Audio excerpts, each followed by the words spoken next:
until the market actually shows us whether or not it is. We don't know until we're putting up some example. So, Gene, I could make the same argument in an even more pointed or blunt fashion for you, actually.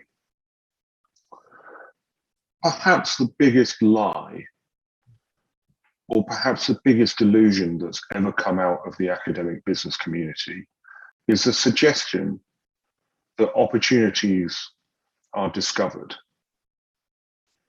whereas in fact opportunities are made. okay.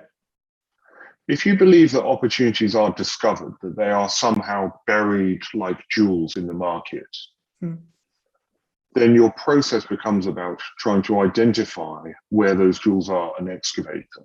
In the same way that you might deploy enormous resources to identify where the best oil reserves are using all sorts of seismic technology and analysis and everything, right? You know what I think a great example of that is, Matt, is I think about Uber. I mean, I just finished Super Pumped, which was it's a book all about Uber. It's a TV series now.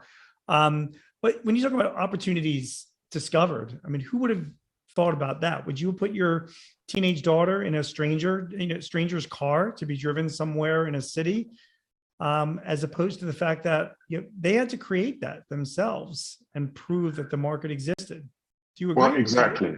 So the point is that if you believe that opportunities are discovered, you put all of your effort and time and money on analysis, data gathering, and strategizing, right? Which doesn't really work. Right. Whereas if you believe that opportunities are made, you put all of your effort into relationship building, making something, trying something out, seeing what people think about it, running hypotheses and testing them, experimenting.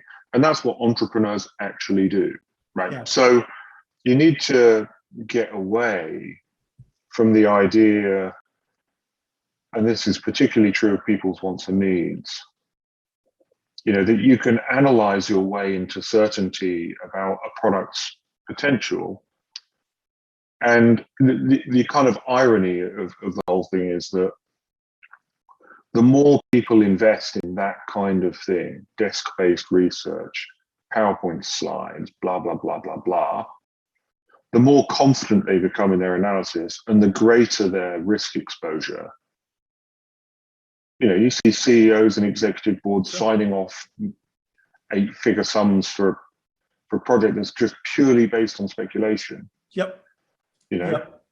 Whereas if you just say, look, we're just going to try it and see if people like it and then scale up from there, your risk profile is much lower.